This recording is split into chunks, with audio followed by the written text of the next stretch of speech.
পড়াশোনা সংক্রান্ত গুরুত্বপূর্ণ আপডেট পেতে অবশ্যই চ্যানেলটিকে সাবস্ক্রাইব করো এবং পাশে থাকা বেল আইকনটিতে অবশ্যই ক্লিক করো। Welcome to Suvendu academy. Suvendu একাডেমিতে তোমাকে স্বাগত। আজ আমি এই ভিডিওতে আলোচনা করব সপ্তম শ্রেণীর গণিত মডেল অ্যাক্টিভিটি টাস্ক। এটা তোমাদের জানুয়ারি মাসে যে নতুন দেওয়া হয়েছে পূর্ণমান 20 মার্কের, সেটা নিয়ে আজকের এই ভিডিওতে আমি আলোচনা করব। ভিডিওটি তুমি প্রথম থেকে শেষ পর্যন্ত দেখবে। যদি ভালো লাগে অবশ্যই একটি লাইক দিও, আর আমার চ্যানেলে যদি নতুন হয়ে থাকো অবশ্যই চ্যানেলটিকে সাবস্ক্রাইব করো এবং পাশে থাকা বেল আইকনটিতে অবশ্যই ক্লিক করে রাখো, কারণ বাকি বিষয়গুলো দেখতে হলে অবশ্যই চ্যানেলটিকে সাবস্ক্রাইব করে রাখতে হবে। ওকে, প্রথমে তোমাদেরকে বলি, তোমরা সপ্তম শ্রেণীতে উঠেছ, সবেমাত্র বইগুলো পেয়েছো, এখন হয়তো তোমরা অঙ্কগুলো শুরুই করোনি, কিন্তু এখানে যে প্রশ্নগুলো দেওয়া হয়েছে খুবই সহজ। যদি না তোমরা বুঝতে পারো বা জানতে পারো, অবশ্যই তোমাদেরকে আমি ভালো করে প্রতিটা অঙ্ক বুঝিয়ে বুঝিয়ে করে অঙ্কগুলোর উত্তরগুলো বলে দেবো। গণিত সবসময় বুঝে অঙ্কগুলো করলে তোমাদেরই সুবিধা, তা কারণ পরবর্তী অঙ্কগুলো করতে তোমাদের খুব সুবিধা হবে। আমি আজকের এই ভিডিওতে প্রতিটা অঙ্ক ভালো করে বুঝে বুঝিয়ে প্রতিটা প্রশ্নের উত্তরগুলো ভালো করে লিখিয়ে দেবো। ঠিক আছে? ওকে, চলো প্রথমে তোমাদের প্রশ্নগুলো দেখাই, তারপর প্রশ্নের উত্তর নিয়ে আলোচনা করছি। প্রথমে দেখো, একে দেখে ঠিক উত্তরটা বেছে নিয়ে লেখো। এরকম ধরনের প্রশ্ন দেওয়া হয়েছে, ক, খ, গ, 3টি প্রশ্ন দেওয়া হয়েছে, প্রতিটা প্রশ্নের জন্য 1 মার্ক করে। আচ্ছা, তারপর দেওয়া হয়েছে 2 দেখে দেখো সত্য মিথ্যা দেওয়া হয়েছে, টোটাল 3টি প্রশ্ন দেওয়া হয়েছে, এরকম প্রতিটা প্রশ্ন কিন্তু 1 নম্বর করে। 3 দেখে দেখো সংক্ষিপ্ত উত্তর দাও, এখানে 3টি প্রশ্ন দেওয়া হয়েছে, এগুলো কিন্তু প্রতিটা প্রশ্ন কিন্তু 2 মার্ক করে, 2 গুণিত 3 6। তারপর দেখো 4 থেকে দেখো ক খ দুটো প্রশ্ন দেওয়া হয়েছে, এখানে দুটো ক লেখা হয়ে গেছে, ক খ হবে, ক খ দুটো প্রশ্ন দেওয়া হয়েছে, এগুলো কিন্তু 4 2 8 4 মার্ক করে। এবং তোমাদেরকে বলা হয়েছে ছাত্রছাত্রীরা বাড়িতে নিজের বিষয়ভিত্তিক খাতা এগুলো করে বিদ্যালয়ে খুললে শিক্ষক কাছে জমা দেবে, কোনো অবস্থায় তারা বাড়ির বাইরে বেরোবে না। ঠিক আছে, এই কথা থাকলো। এইবার চলে যাক ছোটো ছোটো প্রথম অঙ্কগুলো দেখে নিই, আমার অঙ্কগুলো কী আছে পরপর দেখে নিই। প্রথম প্রশ্নটা আছে দেখো, কতে 1 2 ভগ্নাংশটির মধ্যে 1 6 আছে 2 বার, 3 বার, 1 3 বার, 1 12 বার। খুব সোজা। দেখো 1 2 ভগ্নাংশের মধ্যে 1 6 আছে, কি হবে না, 1 2 ভগ্নাংশের মধ্যে 1 6 আছে 1 2 ভাজিতক 1 6, অর্থাৎ কীভাবে করবো দেখো, এইভাবে লিখবে। দেখো আমি লিখে দিয়েছি, 1 2 ভগ্নাংশের মধ্যে 1 6 আছে 1 2 ভাজিতক 1 6। ঠিক আছে, 1 2 ভাজিতক 1 6 বার। এবার ভাজিতককে গুণিতক করলে কি হবে, একটা নিচে নামবে, 6টা উপর উঠে যাবে, এই জন্য 6কে উপর তুললাম, 1 নিচে নেমে গেছে। এবার কাটাকাটি করলাম, 2 3 6 3, তাহলে উপরে থাকলো 1 গুণিতক 3 মানে হচ্ছে 3, ও নিচে 1, তাহলে শুধু থাকলো কত, শুধু 3 বার। তাহলে হলো 1 2 ভগ্নাংশটির মধ্যে 1 6 আছে কতবার না 3 বার। তাহলে উত্তরটা কি হবে, উত্তরটা হবে বি 3 বার। উত্তরটা কি হবে, বি 3 বার। আশা করি বুঝতে পেরেছো। তাহলে আমাদের প্রথমটার উত্তর পেয়ে গেলাম বি 3 বার। ঠিক আছে, তার কয়ের উত্তরটা প্রথম পেয়ে গেলাম। এরপর চলে আসি পরের প্রশ্ন, কি বলছে দেখা যাক। গণেশবাবু দুদিনে একটি কাজের 1/14 অংশ ও 5/14 অংশ শেষ করেছেন। তিনি দুদিনে মোট করেছেন 2/14 অংশ, 15/14 অংশ, 1 অংশ, 8/14 অংশ। খুব সহজ। গণেশবাবু দুদিনে একটি কাজ 1/14 অংশ এবং 5/14 অংশ শেষ করেছেন। তিনি দুদিনে মোট করেছেন, তার মোট করলে কি করতে হবে, যোগ করতে হবে। তাহলে 1/14 অংশ যুক্ত 5/14 অংশ যোগ করে দিই। দেখো কীভাবে করবে, আমি লিখে দিচ্ছি, দেখো এইভাবে লিখবে।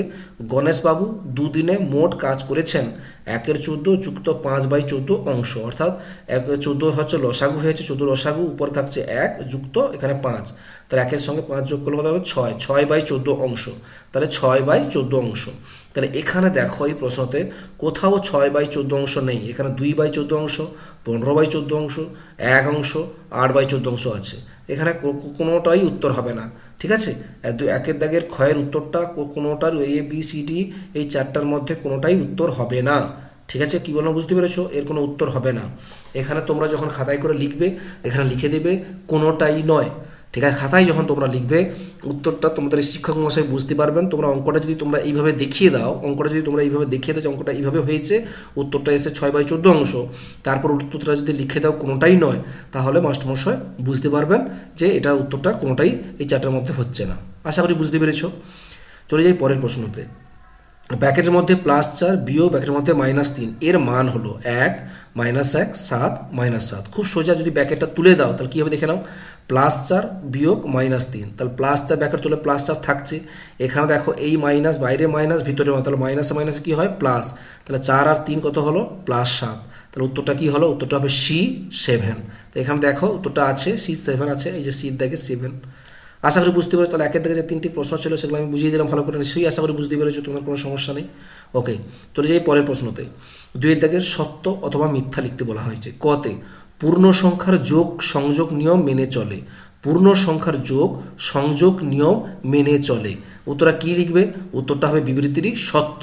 ঠিক আছে, উত্তরটা কী লিখবে, বিবৃতিটি সত্য। বুঝতে পেরেছো, পূর্ণ সংখ্যার যোগ সংযোগ নিয়ম মেনে চলে। সংযোগ নিয়ম কি, যোগ পূর্ণ সংখ্যার যোগ সংযোগ নিয়ম মেনে চলে। সংযোগ মানে 1 + 2 সমান কী হয়, 1 + 2 সমান 3 হয়, আবার 2 + 1 3, এইভাবে আর কি।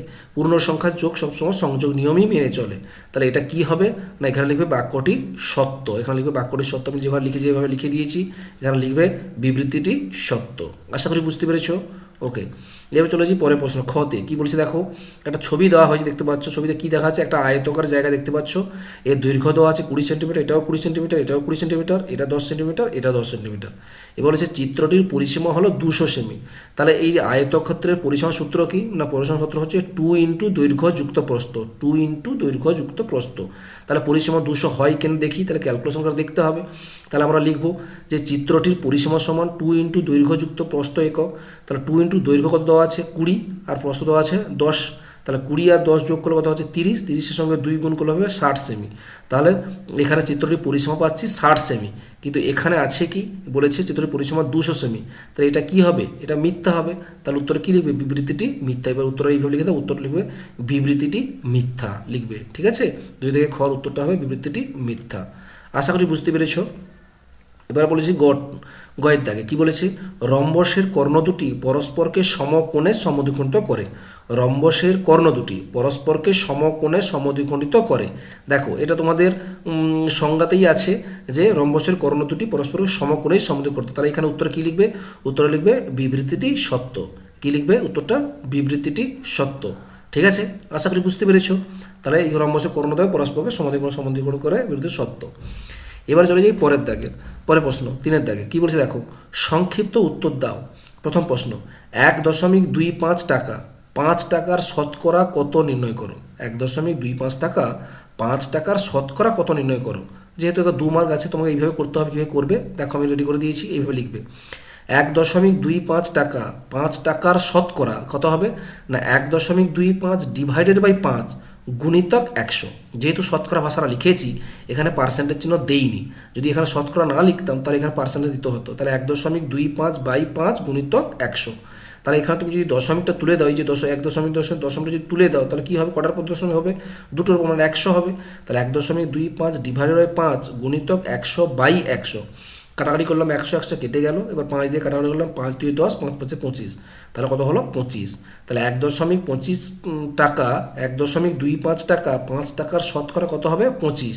কিন্তু উত্তরে লেখার সময় এভাবে লিখবে, অতএব 1.25 টাকা 5 টাকার 25%। ঠিক আছে, তো এইভাবে লিখবে 1.25 টাকা 5 টাকার কত হবে 25%। ঠিক আছে, আর শতকরা ভাষাটা লিখলাম না। শতকরা লিখলে শুধু 25 লিখবো, আর শতকরা যদি না লিখি এখানে পার্সেন্টেজ চিহ্ন দিয়ে দেবো। ঠিক আছে, বুঝতে পেরেছো। তাহলে 3 থেকে কয়ের উত্তরটা এইভাবে সুন্দর করে লিখে ফেলবেন। ওকে, চলে যাই পরের প্রশ্নতে। কি বলেছে, খতে বলেছে একটি চাকা 22 বার ঘুরে 33 মিটার পথ যায়। একটা চাকা 22 বার ঘুরে 33 মিটার পথ যায়, তবে 42 মিটার পথ যেতে ওই চাকা কতবার ঘুরবে। খুব সোজা, তাহলে কীভাবে করবে দেখে নাও। এইভাবে লিখবে, সমস্যাটি হলো এইভাবে লিখবে। পথ ব্যাকের মধ্যে লিখবে মিটার, এখানে হচ্ছে ঘূর্ণন, এটা হচ্ছে বার। তাহলে 33 মিটার যায় কত 22 বার ঘূর্ণনে, তা 33 মিটার যায় 22 বার ঘূর্ণনে। তাহলে 42 মিটার যাবে কত ঘূর্ণনে। তাহলে এটা কী সম্পর্ক দেখো, এটা বাড়ানো হয়েছে, পথ বেড়েছে, তাহলে বাড়লে নিশ্চয়ই ঘূর্ণনটা কী হবে, অবশ্যই বাড়বে, তাই তো। তাহলে সম্পর্ক বাড়লে কী সম্পর্ক, সরল সম্পর্ক। তাহলে লিখবে সম্পর্কটি হচ্ছে সরল সম্পর্ক। অতএব চাকাটি ঘুরবে লিখবে, অতএব যেহেতু ঘূর্ণনটা বলেছে, অতএব চাকাটি ঘুরবে 22 গুণিতক 42 বাই 33। বেড়েছে এই জন্য পুরো ভগ্নাংশের বড় সংখ্যা, তাহলে 42 বাই 33। তাহলে 11 2 22, 11 3 33, 3 14 42। তাহলে এখানে হবে উপরে 14 2 গুণ করে 14 দিয়ে 28 বার। তাহলে উত্তরটা হবে 28 বার। চাকাটি ঘুরবে কতবার? 28 বার। তাহলে এইভাবে সুন্দর করে অঙ্কটাকে করবে। ঠিক আছে, অঙ্কগুলো ভালো করে যদি বুঝে বুঝে অঙ্কগুলো করো খুব সহজেই পেরে যাবে। ঠিক আছে, তাহলে এইভাবে তুমি অঙ্কগুলো করো। এগুলো তোমরা আগের ক্লাসে পড়েছো, এখন আবারও পড়ছো। ঠিক আছে, এরপরে প্রশ্ন কী বলছে দেখো গয়ের দাগের, একটি সংখ্যার 1/3 অংশের সঙ্গে 20 যোগ করলে 35 হয়, সংখ্যাটি কত হবে নির্ণয় করো। খুব সোজা, একটি সংখ্যার 1/3 অংশের সঙ্গে 20 যোগ করলে 35 হয়, সংখ্যাটি কত হবে নির্ণয় করো। দেখো কীভাবে করবে একটু দেখে নাও, সুন্দর করে দিচ্ছি। দেখো প্রশ্নানুসারে সংখ্যাটির 1/3 অংশ যুক্ত 20 সমান কত হবে বলেছে? 35 হবে। সংখ্যাটির 1/3 অংশ যুক্ত 20 সমান কত হবে? 35। তাহলে বা সংখ্যাটির 1/3 অংশ সমান প্লাস 20কে এদিকে নিয়ে গেলে -20, তাহলে 35 বিয়োগ 20, তো 35 থেকে 20 বিয়োগ করা কত হচ্ছে? 15। তাহলে অতএব সংখ্যাটি কত হবে? না, সংখ্যাটি হবে 15 গুণিতক 1/3টা এদিকে চলে কত হবে? 3/1। 1/3টা এদিকে ছিল, এটা যখন এদিকে যাবো কত হবে? 3/1 হবে। তাহলে 15 সঙ্গে 3 গুণ কত হবে? 15 3 45। তাহলে এখানে হয়ে গেল 45, সংখ্যাটি হবে 45। ঠিক আছে, তাহলে উত্তরটা লিখবে সংখ্যাটি হলো 45। আশা করি বুঝতে পেরেছো। তাহলে এইভাবে খুব সহজে অঙ্কগুলো করে নেবে। ঠিক আছে, এইভাবে অঙ্কগুলো খুব সহজেই তোমরা অঙ্কগুলো করতে পারবে এবং করে নেবে। ব্যাস, এটা হয়ে তার 3 দাগের প্রশ্নের উত্তরগুলো সব কমপ্লিট। এবার চলে আসে 4 দাগের কতে। কি বলেছে? 4 অঙ্কের কোনো বৃহত্তম পূর্ণবর্গ সংখ্যা 12, 18, 30 দ্বারা বিভাজ্য। 4 অঙ্কের কোন বৃহত্তম পূর্ণবর্গ সংখ্যা 12, 18, 30 দ্বারা বিভাজ্য? তাহলে কী করবে দেখো, সুন্দর করে এখানে বুঝিয়ে দিচ্ছি। দেখো অঙ্কটা প্রথমে 12, 18 এবং 30-এর লসাগু করবে। তার কিছু দেখো, 3 4 12, 3 6 18, 3 10 30। আবার 2 দিলাম, 2 2 4, 2 3 6, 2 5 10। তাহলে এগুলো হয়ে গেল। এবার আমি কি করলাম? 12, 18, 30-এর লসাগু বের করলাম। 12, 18, 30-এর লসাগু কত হবে? না 3 গুণন 2 গুণন 2 গুণন 3 গুণন 5। ঠিক আছে, 3 মানে সমান কত হচ্ছে? না 180 হয়ে যাচ্ছে। তাহলে 12, 18, 30-এর লসাগু পেয়ে যাচ্ছে 180। এখানে খেয়াল করে দেখো, পূর্ণবর্গ চেয়েছে। তাহলে এখানে দেখো দুটো 2 আছে, দুটো 3 আছে, দেখতে পাচ্ছ দুটো 3 আছে, কিন্তু একটা 5 আছে। তো যদি আর একটা 5 দিতাম তাহলে কি পূর্ণবর্গ হয়ে যেত। তা সেটা আমি পরে করছি। তাহলে অতএব এখানে লিখবে 12, 18, 30 দ্বারা বিভাজ্য ক্ষুদ্রতম সংখ্যা কত হলো? না 180। 12, 18, 30 দ্বারা বিভাজ্য ক্ষুদ্রতম সংখ্যা কত হলো? 180 পেলাম। এবার লিখো এইভাবে, 12, 18, 30 দ্বারা বিভাজ্য ক্ষুদ্রতম পূর্ণবর্গ সংখ্যা কত হবে? এই যে একটু আগে বলেছিলাম, 12, 18, 30 দ্বারা বিভাজ্য ক্ষুদ্রতম পূর্ণবর্গ সংখ্যা হবে 180 গুণিতক 5। 5টা কেন নিলাম? এই যে বললাম, দেখো পূর্ণবর্গ হতে হলে যে দুটো 2 আছে, দুটো 3 আছে, তাহলে আর একটা 5 হলেই পূর্ণবর্গ হয়ে যাবে। এই জন্য একটা 5 গুণ করলাম। তাহলে 180-র সঙ্গে 5 গুণ হলো কত হচ্ছে? 900। ঠিক আছে, 900 হলো। এরপর দেখো 12, 18, 30 দ্বারা বিভাজ্য 900-র পরবর্তী পূর্ণবর্গ সংখ্যাগুলো কী কী হবে দেখো।